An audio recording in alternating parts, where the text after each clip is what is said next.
સાવલીના લામડાપુરાના ગ્રામજનોએ સાવલી ટીડીઓને ગામનું તળાવ પૂરી ગેરકાયદે રસ્તો બનાવ્યો હોવાના આક્ષેપ સાથે રજૂઆત કરી લેખિત ફરિયાદ।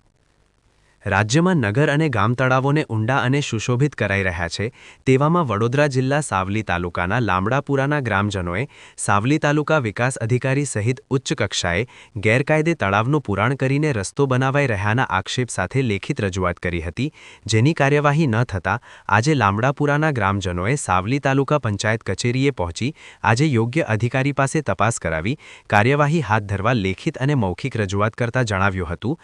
આ ગામ તળાવ પુરાણ કરતા તળાવની પાણી સંગ્રહ ઘટશે અને પશુઓ પક્ષીઓને પણ પાણીની તકલીફ ઊભી થાય તેમ છે અને તળાવ પાસેનો જૂનો રસ્તો બંધ કરાયેલ છે અને તળાવમાં પુરાણ કરી આ નિર્માણધીન રસ્તો ખાનગી ઉપયોગને લાભ માટે બનાવાઈ રહ્યા જેવા આક્ષેપ સાથે સાવલી તાલુકા વિકાસ અધિકારીને રજૂઆત કરી હતી। આશા ન્યૂઝ ગુજરાતી રિપોર્ટર સૈયદ મુસ્તાક અલી સાવલી। અમે સાવલી તાલુકાના લામડાપુરા ગામથી આવીએ છીએ।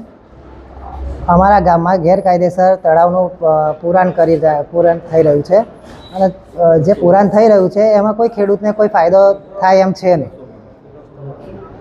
કોઈ ખેડૂતને એમાં ફાયદો થાય એમ છે નહીં અને જે ફાયદો છે એ બાજુમાં કોઈ પ્રાઇવેટ માલિકીની જમીન કોઈ લીધેલી છે એને ફાયદો થાય એમ છે। એ કારણોસર આ રસ્તો બની રહ્યો છે અને એ તળાવ પુરાણ કરીને તો આ એક ગેરકાયદેસર પ્રવૃત્તિ થઈ રહી છે। અને બીજું છે કે રસ્તો એમને જે કંઈક ભલામણ પત્ર લખેલો છે કે ઠરાવ આપેલો છે કંઈક મામલતદાર સાહેબને, એમાં એવું છે કે માત્ર ભલામણ પત્ર છે અને એમાં તળાવમાં ઓલરેડી કાયદેસરનો એક રસ્તો નીકળી રહ્યો છે તળાવના સાઈડમાંથી, પણ એ રસ્તો સદંતર પુરાણ કરીને દબાણ કરી દીધો છે અને બંધ કરી દીધો છે એ રસ્તો।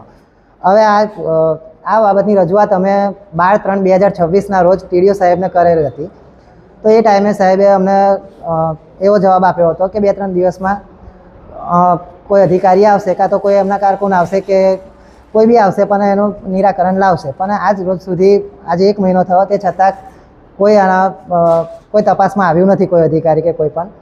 બીજું એ વાત છે કે આ બાબતની રજૂઆત અમે મામલતદાર સાહેબ, ટીડીઓ સાહેબ, ડીડીઓ સાહેબ, ડેપ્યુટી કલેક્ટર સાહેબ, કલેક્ટર સાહેબ, મુખ્યમંત્રી સાહેબ બધાને રજૂઆત કરી છે, તે છતાં આનું કોઈ નિરાકરણ આવતું છે નહીં।